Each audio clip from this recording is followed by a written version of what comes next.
Hi everyone, welcome back to my channel, Moon Apogee Astrology. I am your host, Shanna Cross. Today I have a special video for you. This is not a forecast. This is not going over all 12 signs or anything like that. I am speaking to a friend and mentor of mine, Chriselda Pacheco, and we are going to be talking about all things Pluto, sex, death, power, control.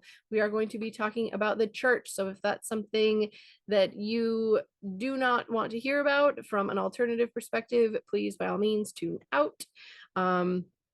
But yeah, we're going to be talking about Pluto and Aquarius, some iterations of the past Pluto in Aquarius cycles, the most recent Pluto in Leo cycle that we went through in the 1950s, and the subsequent Pluto in Aquarius that we are going through now and going to be going through over the next 20 years, and how that can shape up and things like that. So let me know down in the comments as we go through our conversation if you want to hear more, if you want more in-depth conversations with Chriselda. Also, let me know what you think of this conversation. Please be respectful, be kind, and let us know. Yeah, because there's so many things that we could talk about when it comes to Pluto and Aquarius in this Aquarian age that we are living, this dystopic future that we are finding ourselves in. So I hope you enjoy. All right, everyone. And so today I'm interviewing none other than Chriselda Pacheco. So you've been on my channel a few times now, but why don't we reintroduce you? So who are you? Where do you come from? And what do you do? Well, I was sent here by the depths of hell to just bring joy and wonderment and confusion, you know, Yeah. humanity. Anyway, I'm Chriselda Pacheco. I'm so happy to be here, Shanna. Thanks. It's always fun with you. You're my homie. We always have the best conversations, and I just feel like how cool we get to report this and share it with people who'd be interested and listening and hanging out with us. So, Yeah. um, who am I? I am Chriselda Pacheco. I don't know. I know there's a lot of things, depending on who you ask. Yeah. How about your other title? How about your other title that you carry? Your other Which title. one? Rated G, rated PG. There's so many weird ones. Yeah, it My doesn't matter. All of my them. con I'm a consecrated priestess. I mean, a consecrated priestess. My Lumen Sophia is my priestess name. Um, and you know, I'm just a seeker like everyone else. You know, I just been obsessed with it for a very long time.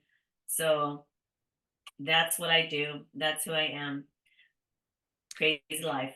I kind of like the cunt cape superhero version too. Oh, I am also the cunt cape superhero. Yes, right.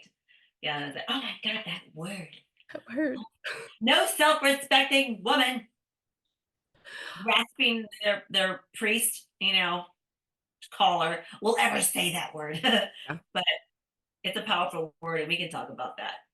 Well, yeah, I mean, leading into our conversation today Oh, about sex and libido and Pluto and Aquarius and the masses and the people. And oh. I'm going to try to say it, even though prior to recording this, I murdered it. Libidinal energy. I said it. Yes, Libidinal. libidinal. Yeah. Yes. So what exactly is libidinal energy? Because that will bring us to why we're talking about this in terms of Pluto. Yeah. Well, libidinal energy, libidinal is libido, right? And libido can be and is, for the most part, misunderstood because we are very Westerners are very suppressed and repressed people sexually, but not just sexually. The sexual nature of who we are is the most natural repressed aspect of our natural selves, right? So the libidinal energy is energy that's from the libido, which is our deepest, most primordial and primal instinct. It's sex. It's our raw nature, right? It's life force nature. If you look at Eastern philosophy, Eastern philosophers, they call it the chi, the life force, right? That's our life force. Yeah. So it is what spurs our will. we every day use libidinal energy. It doesn't mean that you have to be having sex or intercourse. It doesn't have to have anything to do with that. It's what spurs us to get up and go. Um, that's what libidinal energy is. And this is actually a concept that comes from Sigmund Freud, right? Yeah. The libido. And however somebody looks at the libido, understands the libido, is most times in direct proportion to maybe their shadow work that they have to do, um, or are doing, right? How much we understand that will say a lot about us. Yeah, and that's I like how you kind of put all of that together Mm, because that is truly Pluto energy. That's very mm, Plutonic energy because Pluto is about our deepest desires, right? It's the rawness of those desires. And if it's not going to serve our soul, right? Pluto will rip it away. And right. that's like it will expose it, right? It's kind of like that raw nerve energy, but it's very much energetic and very psychological in nature as well. So I really like how you said all of that because that is totally Pluto. Yeah, it's what's in the it's what is in the most hidden part of our basement, right? Yes. And that's what's creeping around. Um, is our human nature. It's the rawest part of our human nature, Yeah. and it is up to us through developing consciousness and self-awareness and self-knowledge to make it more sophisticated, right? To be able to learn how to use this fire and this energetic power in a more sophisticated way, right? As it spurs our will to do what. And so here we are asking that question. What has happened to the libido in the West and where it is now and where was it in the Yeah. past? So speaking of in the past and where was it? Um, I I recently, and I give props where props are due, watched the astrology podcast interview that Chris Brennan did on Pluto and Aquarius through history, right? And Mm-hmm. so one of the things, because I've gone through your course, right? Which we can definitely talk about that. 305 to 330 Mm-hmm. was the one of the several iterations ago of Pluto and Aquarius, but 305 to 330 was also when Roman Emperor Constantine was ruling Rome. And what he did was declare that Christianity was part of the Roman culture. It was part of the Roman belief system, Mm-hmm. right? So that marriage of church and state, where that happened, and you talk about this in your Mm-hmm. course. And so why don't you explain like what this is? Because that's kind of the starting point. That's where I wanted to start this conversation Right, right. and then move forward from there. So And tell yeah. us about it. Yeah. Well, first, Pluto, what was Pluto in what at that time? Pluto was in Aquarius from 305 Oh, yeah. to 330, right? And that's Roman Emperor Constantine. Yeah, I like that we're starting there, and I start there on purpose in my long course that is now called Unveiling Lilith, which used to be called Church on the B-Sides, but I've just changed the name. Um, I start there too because that is really the time, and that's interesting that we're now back in Aquarius, and that we're in Aquarius now, and we can see the sort of long game consequence in a lot of ways. But anyway, Yeah. Constantine doing that, making it official that the church is now the official church of the state, is what in essence he's saying. What he did when he did that was a lot of things at once. That was one move that took care of a lot of things at once. One of the things it did is it drove out the ancient Christians, which are the Gnostics. Yep. GNOST I gotta see it in my brain. Gotta write it out. But he that drove out the ancient Gnostics, and the reason um, is there's a split there because the not ancient Christians, which are the Gnostics, which gnosis is Greek for knowledge, right? Yep.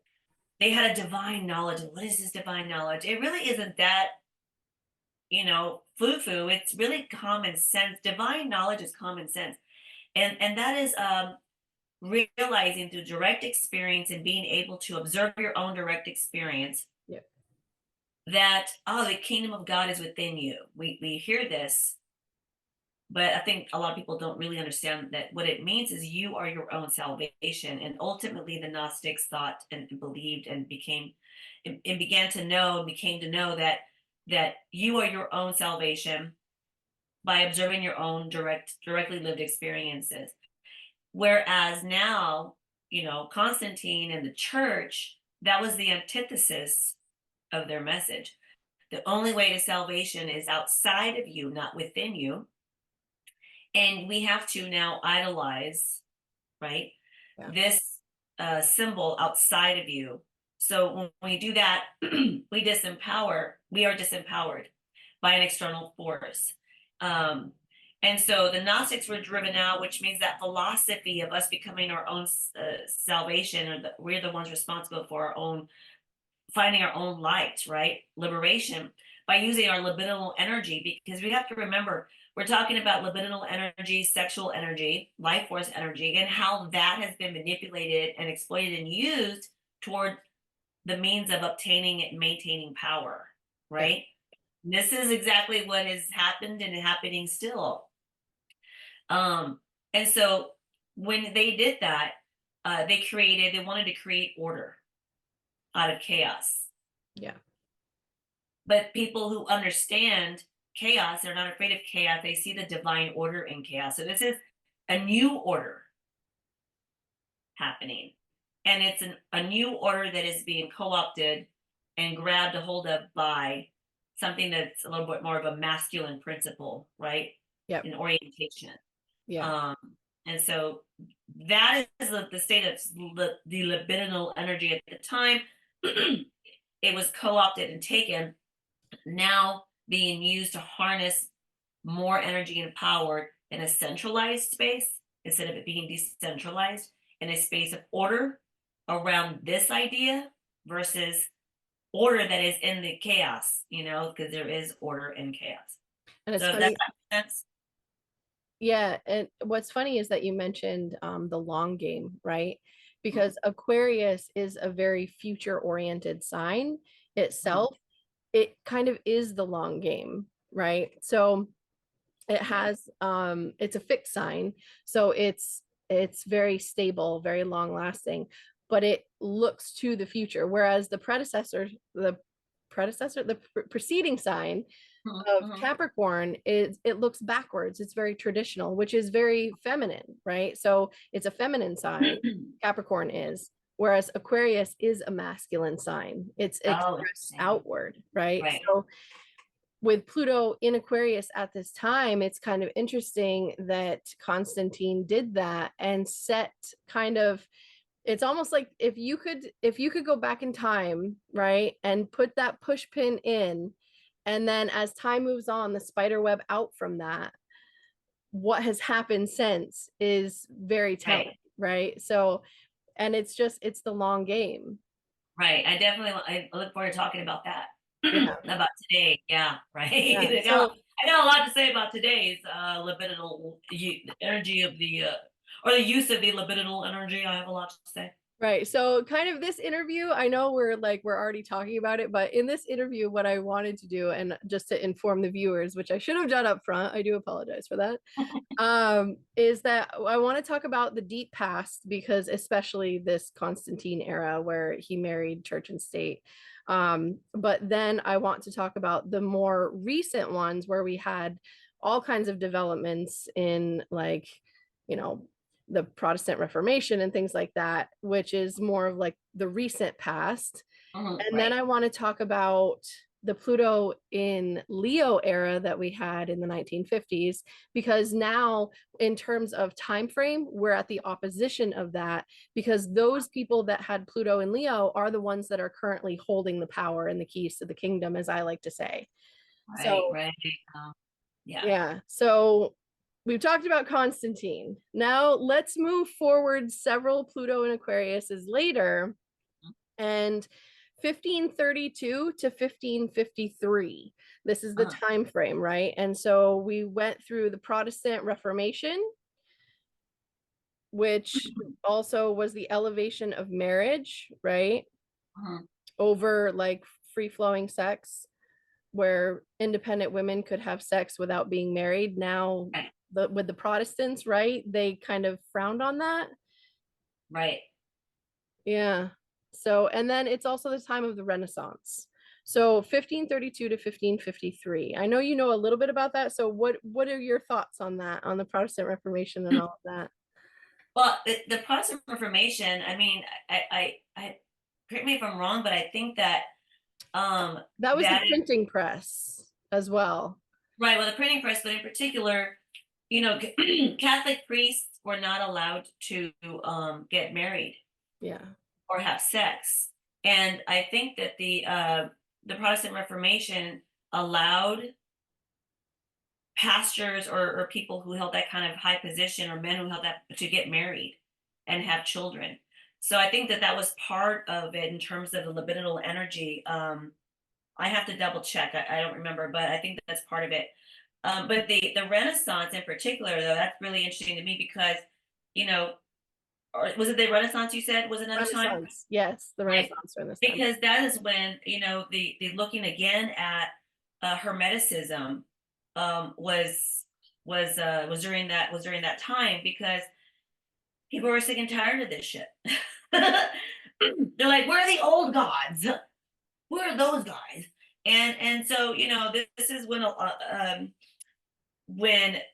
the reclamation of Hermes and Hermeticism and the old wisdom and ancient wisdom happened and was reclaimed. A lot of things were happening during that time, like that. It was a rebirth of the old gods in this way. And So, almost a yeah, doubling down as well when it comes to the right. church though too, right? On that Right. Well, yeah, messaging. because the opposition, right? The Yeah. opposition. Um, well, I mean, they don't want you to see the Corpus Hermeticum, which is like the foundational text for Hermeticism, Mhm. and the Emerald Tablet. These two ancient these texts and these ideas. The Emerald Tablet that they never found like a hard copy of it.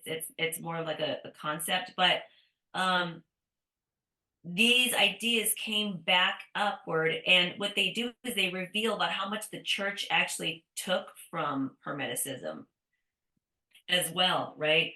So and we think about the church, we can't forget what the church has done to the libido. Again, Yeah. it's like, well, what does this have to do with it? Well, we have to be able to trace it and see the through line there, the continuity. Where's the libido? Where's the libido? This is what we're asking, right? And so the threat of Hermeticism um, revealing the church is the threat of showing how the libidinal energy is exploited by the main world power, growing world power. Um, Again, because Hermeticism says basically that you are your own philosopher, you are your own salvation as well. Um, and so that happened Yeah. during the Renaissance, And that's interesting too, because when we were talking about Constantine a few minutes ago, you said how the Gnostics were pushed out. Mhm. And then there's kind of like a resurgence of that energy of a little bit more of that Gnosticistic type Right, energy and during that time frame. right. Yeah, no, definitely. I mean, Gnosticism and Hermeticism really overlap. They're two very different things, but they overlap, Yeah. And again, it's these philosophies that threaten the world power. And I tell people, we talk about power all the time when we talk about politics, and we can see how the sexual energy is, used in politics. Politics and sex are intricately linked, very obviously. But you know, the church is the deepest, most hidden. I want to say, you know, thing or philosophy or energy, and that's really been manipulating our sexual energy for a long time. And it's important to bring up Constantine because it's from that time the seed was planted, and we are living in the long game cause and effect of that planted seed at Yeah. that time. And what is the long game cause and effect on our libidinal energy, which is our creativity, our capacity, our ability to be creative. And also to, yeah, this, sexual suppression and just suppression of our nature and all of that. So every time that it wants to come back out again, here comes the power, right? Yeah, and Pluto too is also about absolute control as well. So like there's light and shadow to all the planets, but Pluto especially is very black and white.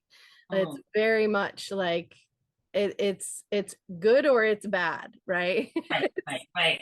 Yeah. Well, I mean, it's just it is what it is, and it we make of these materials whatever we need to make of them or want to make of them, right? They're raw. They're not, they don't come with some sort of value system or a moral system on their own. Yeah. We, as the alchemists, right, as Yeah. human beings, we see the raw material and then we make of it. This is what I'm saying. It's kind of like a fish in water that doesn't know it's wet when you tell it, oh, you're wet, and it's like in the water saying, no, I'm not. Well, I know you are, because you know what I mean. It's one of those things. It's like I don't know if that's a good analogy or not, but basically the analogy of the tree, right? If somebody says they plant a banana tree, but there's like, apples growing on it, then somebody fucked up a long time ago. I don't know. Yeah, no, right. Right. I'll eat them apples anyway. It's fine. Right. But, you know, um, we make of the raw material sort of, we make things that are like a mirror of who we are out of the raw material. It's not the raw material's fault for No, anything. exactly. Um, yeah, it's so funny that you brought up that the planting of the the apple tree or the banana because you say that so much I've started using it. Oh, good. I mean, it's a great analogy. I mean, it's true. It's like, It is. you're telling me that those are apples and that's, bananas or vice versa. Like, okay. Right. Okay. Okay, so the next time that I want to talk about is 1777 through 1798. So we know what happened in the United States around that time, right? That was the whole founding of the country, revolution, all of that. But there was also the French Revolution, the Enlightenment. That's also the time frame of the Enlightenment. And this was also the earliest feminine movement for like the suffragettes. Like this is pre-suffragettes, because the suffragettes, the whole women's rights movement started in 1792. So it's at this like tail end of this Pluto and Aquarius that happened. And also the Satanists. I have that written down as a note too. That's about the time frame of the But Satanists. what about the Satanists? That it's just in that time frame of Pluto and Aquarius. Like, and it's kind of funny that Satanists, now tell me if I'm wrong about this, but you and I have had conversations about this. The Satanists are contrary to the church just to be contrary to the church, right? Well, this is just my point of view, right? I Yeah. mean, it's not one of those things, but you know, so then during that time, like Satanism, I guess I have to look deeper into the deeper history there. Yeah. But Satanism, at least as I know it today, and as it exists today, um, in my opinion, it's necessary because the polarity of things are necessary. Yeah. Yeah. We live in a duality, whether people like it or not. You can't have a spectrum or you can't have nuance without first there being a duality. I mean, mathematics says that, science says that, common sense says that. Yeah. Uh, you know, so in my opinion, Satanism is sort of it's not really the rebellion to the power. It's sort of controlled opposition Yeah. because it is in direct proportional opposite confrontation to the power. So Mhm. whenever you have something like that, it's expected by the power that dies. This isn't anything that's surprising. It's sort of the third point, a third point that begins to rise. That, to me, in my opinion, is really the true doorway to liberation from duality, Yeah. right? Yeah. Um, and so Satanism, what I do appreciate about it is it's forcing us to reckon with the material reality, the natural reality of who we are, um, even to the point of hedonism, just for hedonism's sake, Yeah. which is in proportion to the prudeness, to Yeah. the suppression, over here. So that has to exist, right? It's going to exist. Um, so I do see how, I mean, it's necessary. It has to exist. Yeah. you know. Kind of interesting. Something that just came up. So, in the area that I live, right, like just like an hour west of where I live, there's a huge Amish population. Okay. And so I believe, like when I was in college, I actually met an Amish woman on I think what it's called is Rumspringa or Hmm. something like that. I can't remember the pronunciation of it, but it's literally they get a set time frame during certain ages where they can leave the community Uh-huh. and come into the modern world and live among us heathens Oh, wow. and do whatever they want to do. Oh, I haven't heard that before. Yeah, and so they can do that. And then they go back and they're like forgiven as long as they come back and like, you know what I mean? Otherwise, if they don't come back, they're dead to their family and you know they never existed. So yeah, weird, right? Interesting. But a lot of the times these people like men and women, right, they leave their communities which are very pious, very hyper religious, Oh, very prudish, and right. they're allowed to go nuts Yeah, with wow. the hedonism, with the drinking and the drugs and the sex Right. and all of that, right? Yeah. So it just depends on, right, their, Okay. Well, I think that's smart. yeah. I mean, if you I think think I think it's smart because it's the not knowing these parts of who we are yeah, that ultimately it's the not knowing and it's the shaming of it, right? So the desire not to know or the desire to the desire to know is always there because we're fucking human. Give me a break. So we want to know, but we are afraid to pursue that because of the shame that is put on us, and so we suppress it. And that's going to show up somewhere in some projecting, in some projection, form of projection, one way or the other. yeah, So we can't beat the law. yeah, And this is what the church has long gamed us about, right? It's like, oh no, you have to deny it. You have to deny it. But you can't beat the law. That's who we are. So I like that, actually. Go out and experience it. Don't just read about it. Go out there and get nasty and, like, yeah, and go crazy and drink and throw up, at yeah, 4 in the morning, and experience it, and yeah. and, and just, fuck around and find out, because that's actually the philosophy of the Gnostics. Fuck around and find out, right? I mean, you open up the Gnostic Gospels, it says fuck around and find out. In simple terms. Right there, okay, go do it yourself. But I like it. I, Yeah. I actually have more respect for that than having to deny it and suppress it because you're afraid of shame. Right, exactly. And the women's movement, the women's rights, that was the beginning of it. That was like the first kind of organization, and mostly I believe it happened in England around this time, where women Uh, were organizing in secret and not kind of like rallying their power against the men and deciding that they were going to do what they wanted to do.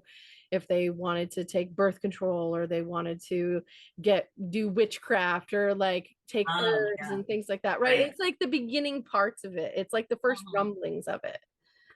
Right, where women, well, I mean, you remember when God was a woman, the whole story of the goddess and what has happened to her throughout time, and how she was replaced by the monotheistic, Godhead, um, which is, the masculine principle is the masculine began to take over a long time. And that's the thing about the law of correspondence, right? When we ask about the libidinal energy and sexual energy, what's happening to sex during the time of Pluto and something else, right? What's happening to sex during this time, or the libido? How is the libido being used by whom? Yeah. How is it being harnessed by whom and for what, and so on? These are questions to ask. Yeah. And the law of correspondence, will immediately say that women are first attached to that concept, then men. Women are intricately are deeply linked. I'm having a hard time with that word today. Women are deeply linked with sex. Yeah. We are. And so whatever's happening to sex and whatever's happening to libido is also what is happening to women of the time. So that's interesting, because now women are gathering and starting to come up. And so in that way, we can say symbolically, the libido is speaking for itself, trying to speak up for itself now in a way, right? It's Yeah. creating, it's finding a voice through women. And that makes logical sense when you understand the hidden laws of nature and the law of correspondence. That's one of the ways you can look at that, Yeah. right? Speaking of that, Mhm. actually, that's I are you or do you want to talk about Pluto and Leo in that time frame in the 1950s? Yeah, let's do it. Yeah, because that's we're at the opposition of that energy right now, right? With Pluto, Okay. Pluto and Aquarius. Oh, yeah, right, Yeah, right, so I was raised by Pluto in Leo people, right? Like I was raised by the boomers. Um, right. but at this time, when it was pretty much the entirety of the 1950s, right?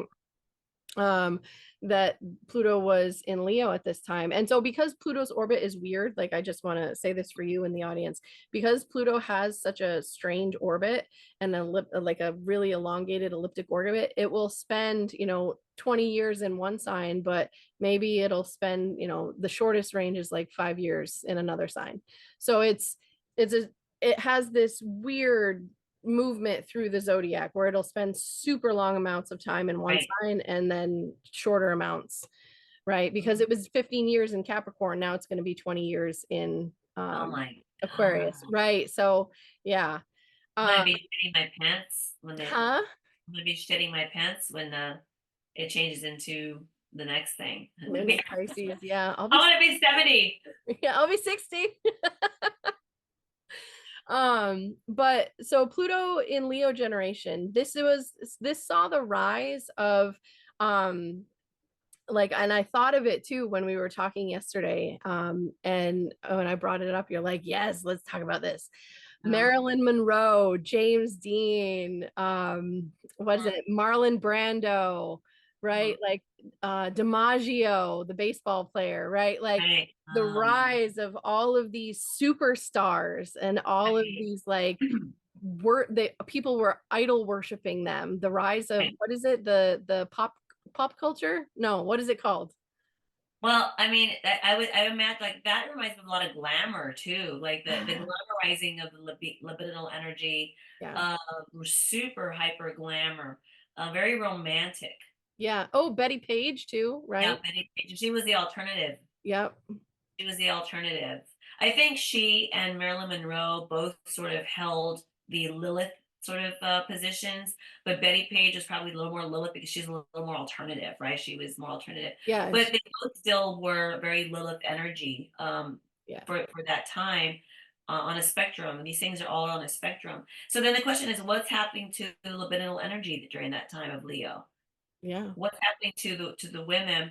Um, during that time, the sexual energy. It's interesting when you ask that question, right? It's like, what was happening then versus what was happening at another time? Well, it was like the idolizing of it, but then the scapegoating of it. Yep. It's like we want it so bad, but I hate you, I love you, I love you, I hate you. Like let me just I always say no idols, no scapegoats. Yep. So we don't idolize. And when we idolize somebody, any celebrity or anybody, people don't realize they're investing their libido, their creative energy into this person. Think about what happened with the church again, going back to that, the idolization of Jesus. Yep. Put all your sexual energy into Jesus. That may sound let up, but it's what happened. This is what Hitler did. Yeah.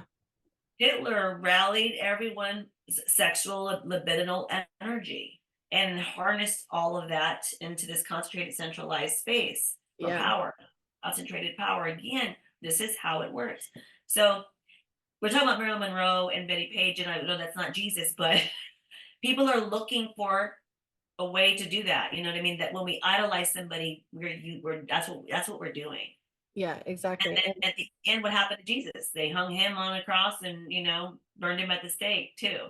Yeah. Um, this is what happens. Didn't you, we just talked about it too, just before coming on. Betty Page died destitute, right? Like she was, Yeah, I mean, Marilyn Monroe didn't die destitute, but the way that she died is still profoundly tragic. yeah, But Betty Page is that's like a really tragic story if anybody wants to look that up. yeah, The usury and then yeah. the discarding. It's almost like the Pluto and Leo generation, like just during that time frame is like taking that, take it's like instead of giving people that, like giving your personal sexual energy and your libidinal energy to someone, it's like people are trying to take from that, Yeah, right? Like, because they don't know how to cultivate it on their own, and this is what the Gnostics always talked about. I mean, this is what Tantra is supposed to teach us too, is but Tantra is Eastern, and we are Westerners, and we do not have. I'm sorry, but we do not have the same framework and paradigm of lived experience that people in the East have. It's a very, it's a very different lived experience. And so what the danger of what we have done to something like Tantra is we've just sort of profaned it because we don't know what we're doing with that kind of fire. So Tantra has been very mistranslated, very misused and exploited and profaned in the West because we're so suppressed sexually that we have made it all about sex and genitalia and not about the libidinal energy. And I'm not saying that if anyone's out there practicing Tantra that you're not doing it in the way that is sacred, but as a whole in the West, it has been profoundly profaned because we don't know how to play with that fire. We haven't been properly. taught that, in the proper way. So, Tantra is supposed to teach us how to harness and use our own energy in a lot of the same ways that the Gnostics were saying the liberation lies within you. You are your own alchemist. You're the one that has to draw in from the earth and use your libidinal energy, your sexual energy, your life force energy to create and also control and liberate, create and liberate over and over again, right? Just complete transformation all the time. Um, and I forget why I got on that. Oh, the idol worship. People don't know how to not idol worship because we have been taught that, especially when it was codified Yeah. during the time of Constantine. What else was codified during that time was a codependency. And so this is also part of how the power is continuing to be exploited, and people feel disempowered and they need idols Yeah. because they see in that idol something that idol has materialized and manifested a greatness that they might feel within them, and they don't know how to begin Or to sort of yeah. cultivate or harness that energy. Yeah. Right, right. And also too, like going back to Constantine, like in the 1500s, right? And Mhm. even probably before that, after the church and state and Christianity, like modern Christianity came to rise, the concept of the virgin, right, changed Oh, drastically, right, right? right, Pre modern times, or pre meta modern, whatever, like right, the weird terminologies that everybody's using, is virgin was an unmarried woman. It didn't mean that she was chaste. It didn't mean that right, she never had sex. It right, just meant that she was unmarried. She was unattached. She was free to come and go as she pleased. Even right, if she had children, they were right, hers. They belonged to her, not anyone else, right? right, Versus a woman that is married that gives up her personal identity and attaches herself to the masculine. And right. so like in the 1500s, right, that was the elevation of marriage that you talked about.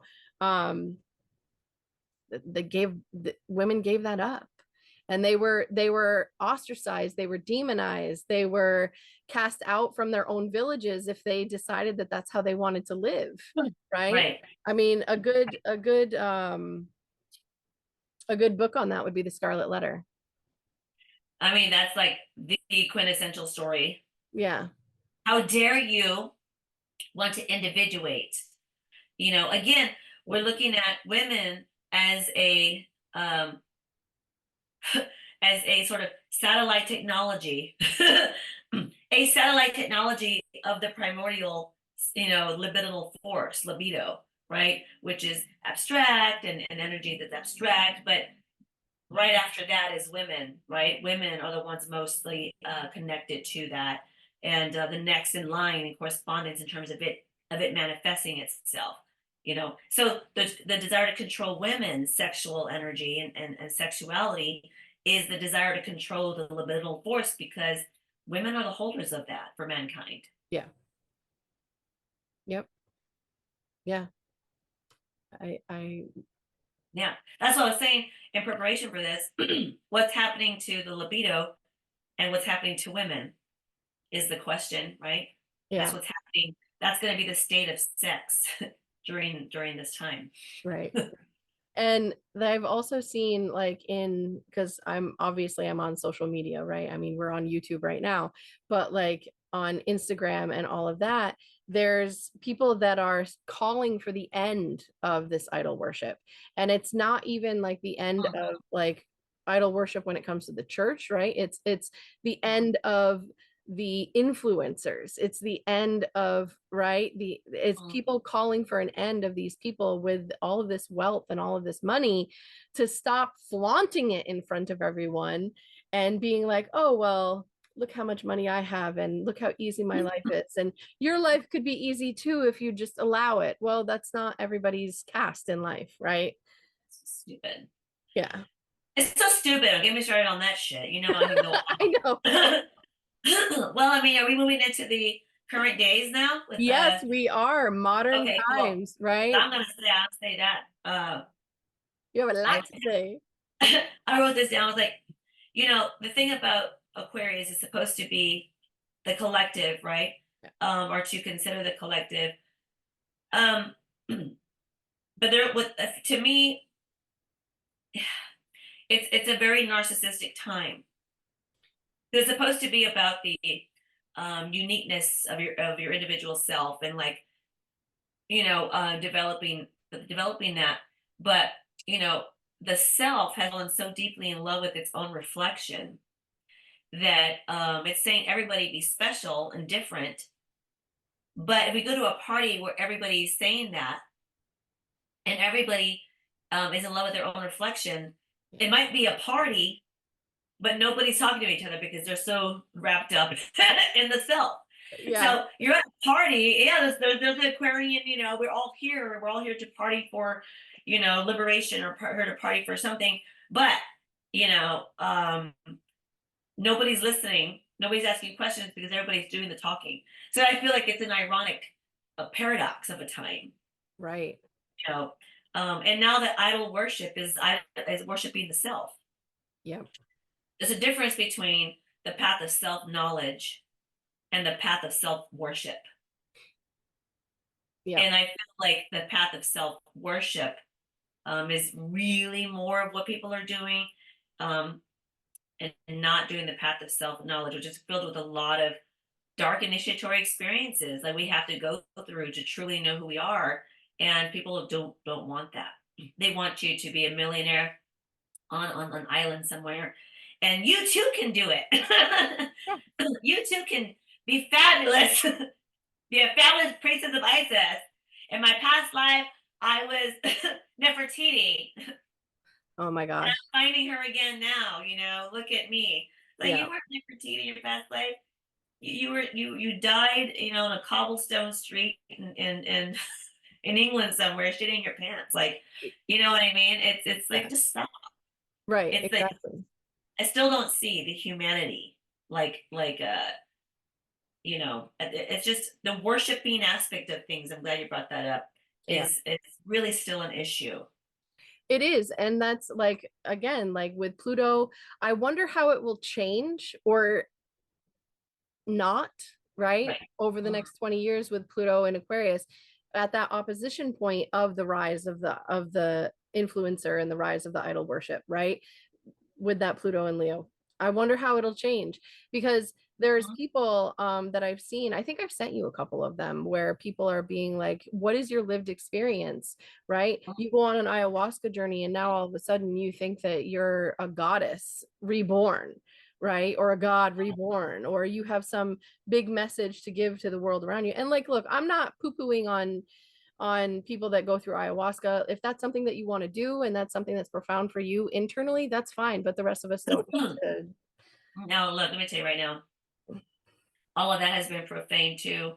Yeah, Um, this whole concept of Pluto and Aquarius during this time is really interesting because it really is an interesting juxtaposition of new technology, which is futuristic, right? Um, but trying to bring back nature with it. So, the juxtaposition of those two things. And so when I talk about ayahuasca during the time of AI, you know what I mean? It's yeah, it's that's an interesting combination, um, because we have not yet dealt with the rootlessness of us as Western people. right. We're very rootless. Um, and so it's kind of like that rootlessness is propagating, and just because somebody goes and does ayahuasca all of a sudden and has that experience, um, and then you see them creating courses online for $10,000 a pop, and this person's like 22 years old, and nobody knows what the sacred is anymore. It's hard to know what it is, right? And this is why we have to do deep shadow work, and we have to do this deeper, harder work that takes a while. Yeah, It takes a while, and people don't want to wait. They no, want a quick fix, yeah, and this is the spiritual bypass that I see happening during this time of Pluto and Aquarius. We can't. We're all. It's all. There's the narcissism is off the chain, and the lack of initiatory lived experience, um, with very important concepts and ideas, is profound, and it's just the blind leading the blind. Now, are there a lot of people who are not that? Yes, there are, but you have to really have discernment yeah, to be able to tell who's real and who's not, and what's real and what's not. right. And that's kind of Yeah. like, I'll bring this back to your course, right? Because ultimately you have this amazing course that you have created from your personal lived experience.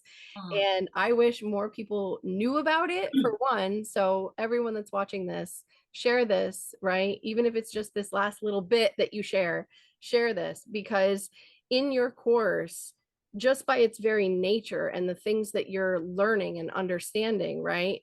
And I want, let me rephrase it. The things you're learning, you begin to understand because you begin to discern yourself what's Yes. real and what's not. And the way you have it set up is fantastic. The container that you have it in is absolutely wonderful, right? And Thank you. I don't know how much detail you want to go into about this. I don't want, like, obviously I don't want to give everybody like all of it, right? Because you can't, and even if we talked about it for an hour, like, you wouldn't be able to really grasp it until you experience it, because it's not just experiencing it through the material, it's also the experience of talking with you, right? And how you ask questions of people, and you ask people about the deeper meanings, like you're holding their hand as they walk through their own personal hell sometimes, Mhm. right? Which is kind of like my experience. That's what you did with me, right? I felt very witnessed and very seen as I was walking through my own internal hellscape, right? Yeah. Right. And I'm not someone that believes in like hell the way the Bible Yeah. says it, Right. whatever, Yeah. but It's the unknown. It's the unknown. I mean, that's what the hell is truly the unknown, about ourselves. yeah, But once you do that, this is very Pluto, right? yeah, Is like once you do that, the boogeyman goes away. It's the boogeyman's there as long as we don't do that. yep, Um, yeah, and it's a very necessary medicine. yes, You know, um, that what has propagated today in the worshiping of the self and the narcissism in a room with a lot of people doing the same. So you're not alone. You're in a room with a lot of people doing the same. which is kind of still alone, right? I mean, if you're looking to connect with people legitimately, authentically, Yeah. and vulnerably, Yeah. to be vulnerable. Um, that's true intimacy, and people, there's a lot of people who are afraid of intimacy. Which is Uh, funny because Pluto is both of those, fear and intimacy. yeah, right. Well, we can't expect, a partner to be intimate with us if we don't know how to do the same. I mean, who the hell do we think we are? Like, you have to do something that I'm not even willing to do. And I feel like, you know, this is an issue. Yeah. And part of it is when it comes back to the whole sex thing, how sex is just deeply linked with all of this psychosis, right? Yeah. Um, and libido and sexual energy and so on. It's like, for instance, where are we giving their sexual energy away now today? I mean, what's happening to sex today? Yeah. Well, you're giving it to the midget porn at 3 a.m. You know what I mean? Whatever you're into is fine. You're into. Oh my God, I just was totally politically incorrect. Terrible person. But it's like, where are you giving it away? You're just giving it away, and so that you can just walk around the next day feeling very good about yourself, but you don't. And there's a robbery still occurring. Yes. Because it's not just currency too, like libidinal energy isn't just the way I see it, right? This is just going through everything I've gone through with you and being an astrologer and all of that. Libidinal energy isn't just like sexual life force and all of that. It's time, it's Mhm, money, it's all of that, right? mhm, And mhm. so what are you doing at 3 a.m. watching little person porn, right? Like you're giving your time, you're on a screen. Well, but here's the thing. Look, it's not even about like if people watch porn or not. That's not even the point. It's about balance and about living in reality, Yeah. right? If you were using something like that, and that could be anything else, that could be like shopping all the time. They could Yeah. be it could be eating all the time, Yep. or I mean, all of us, every single one of us, me, you, Yep. all have some place that we can just go overboard on. Oh yeah. And when we are in avoidance, when about something, Yep. when we are attempting to compensate for something, and all of that is the desire, like, to want more sugar, and for me, like, carbs and sugar, and I mean, I have a sweet tooth, right? Yeah. Same. um I had to take it out the other day, but the other ones are also sweet tooth. But anyway, my point is, like, look, it shows up in a lot of ways, Yeah. and porn is just the obvious ways. We're talking about sex. People who want to have sex a lot all the time. And just like, to what are we avoiding something? Can we use this to create something else? And what could that look like instead? It's just a question I'm posing. Yeah. How is our society stealing my life force? And how is it seducing me to continue to do it, making it look like it's okay, and it's fine, it's trending or whatever? Yeah. How is it stealing from me today? Right. And then it takes work to not allow it. And it Yeah. takes critical thinking. And it takes developing a self awareness Yep. and choosing self knowledge over self worship And boundaries. and boundaries. It takes a lot of work. Yeah. So, it's hard. People are tired Hmm. because their sexual life force is being totally exploited every day at their jobs, one way or the other. Yep. They're underpaid and overworked. Do you see? This is how the misuse of sexual energy happens. And this is also what Wilhelm Reich, I don't know if you guys out there have heard of Wilhelm Reich, but he was part of the triad of Sigmund Freud and Carl Jung. And Wilhelm Reich is the one that's the least known. And maybe you can add like a little link about him, Yeah. your I thing, will.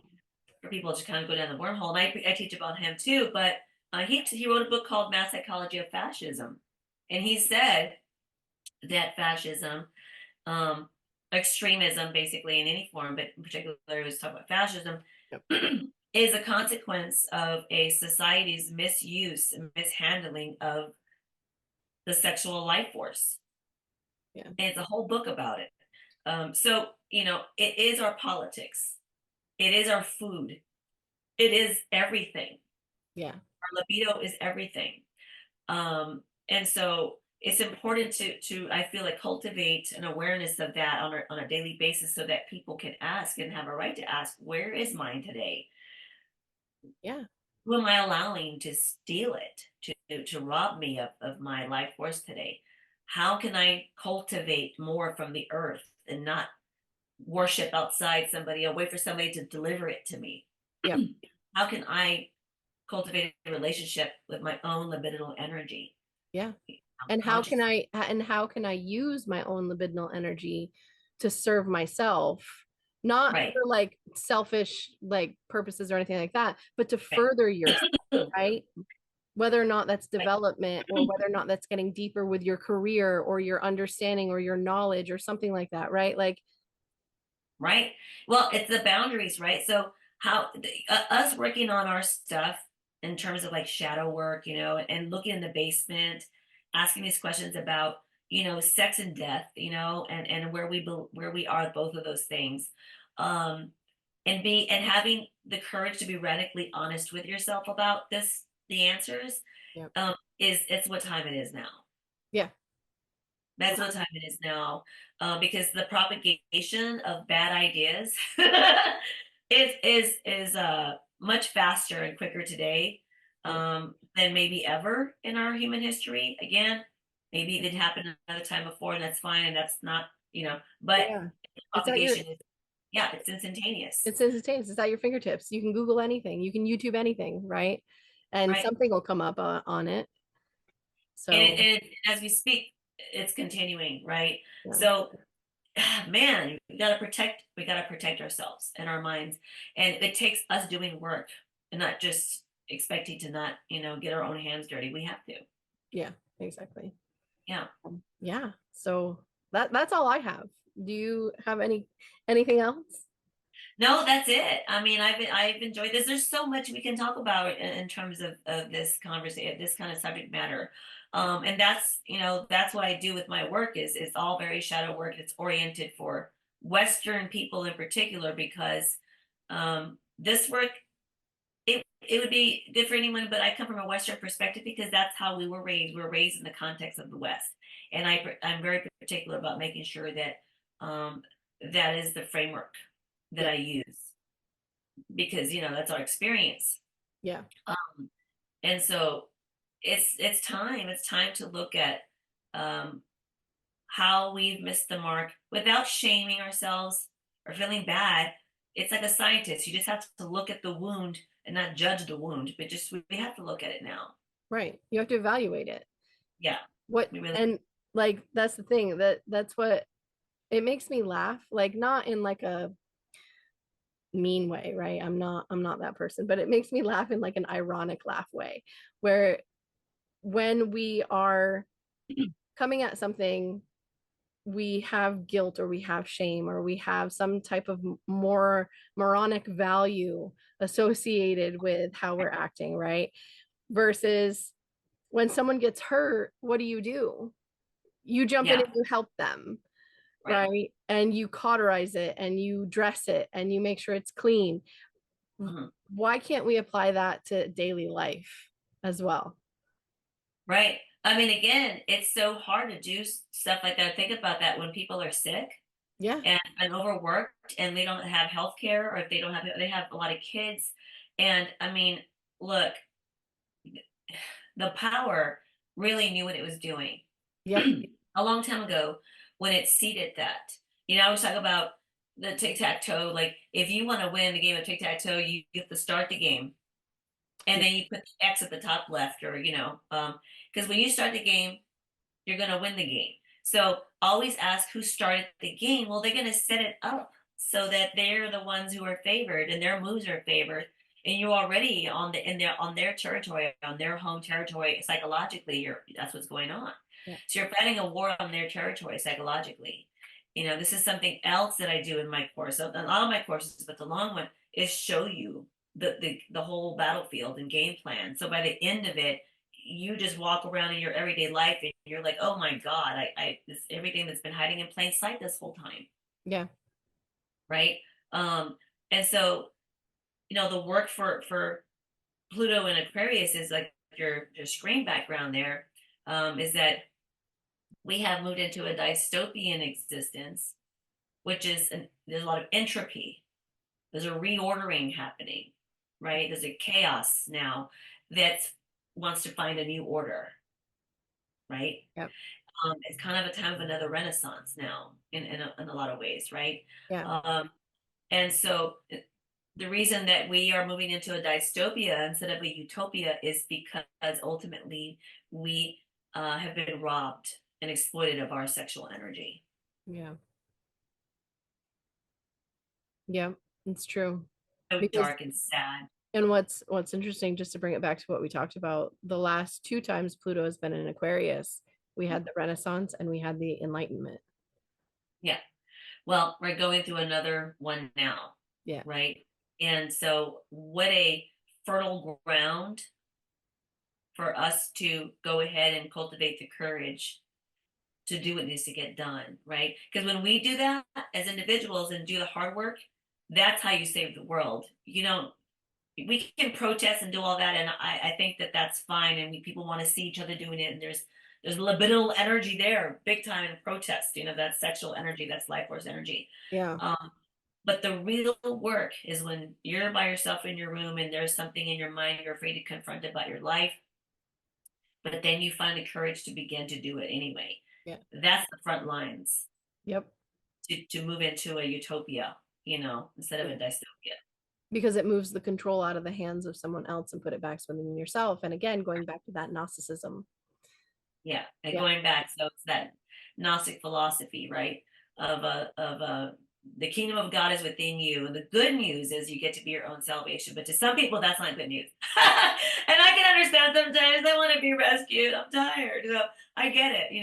And but we rescue each other when we do this work. Yeah. Exactly. Yeah. I love this. I Me too. absolutely love this. So thank you so much for being here. Thank you for doing this. I'm so excited. I am too. I really love talking about this, and I love the framework that you created of talking about this in terms of Pluto, because that's sex and death. That's the deepest Yeah. Sex, death, fear that power, all of us control. have. Yeah. Yeah, and it's time to face it. Yeah. And you're gonna wonder why you didn't do it sooner. Yeah. You know, Yeah. Exactly. Exactly. it's not, it's all right. Yeah. We can't go walking through hell wearing pink wigs and and like neon lights, and we can party like a Mardi Gras parade, which Yeah. is all Mardi Gras. So anyway, yeah, we can do it that way. So why not? Exactly. Why not? I like that. All right. Yeah. Thank you so much. It's always such a pleasure to talk. So for people that are watching this, I want you all to know that this is stuff that Chriselda and I talk about all the time Yeah, right. on the phone and sometimes over Zoom just because. Yeah, hanging out, right? And look, I'm launching the Lilith Academy. So if you go to thelilithacademy.com and sign up there, subscribe to my website, Yep. you can get all the information about the course that Shanna was telling you guys about. And I'm also offering satellite salons about sex, death, Mary Magdalene, with Hermeticism, and all of that will be explained more on my website. But feel free to subscribe to my website. So I would love Yes. to meet your people. And I will have everything posted in the description down below as well. Okay, cool. Thank Yeah. you. Yes. I'm so excited. Me too. All right. So thank you so much for being here. And thank you Yeah. everyone for watching. You can comment below if you want to reach out and follow Chriselda on her Instagram. She is Chriselda _ Pacheco _ Yes. Yeah. Yeah, you'll see it. And I think you could add a little thing here too. So Yep. we'll do And this. I'll add the description below as well. Okay, cool. Okay. So thank you so Thanks. much. Thanks, Shanna. All right. Bye, everyone.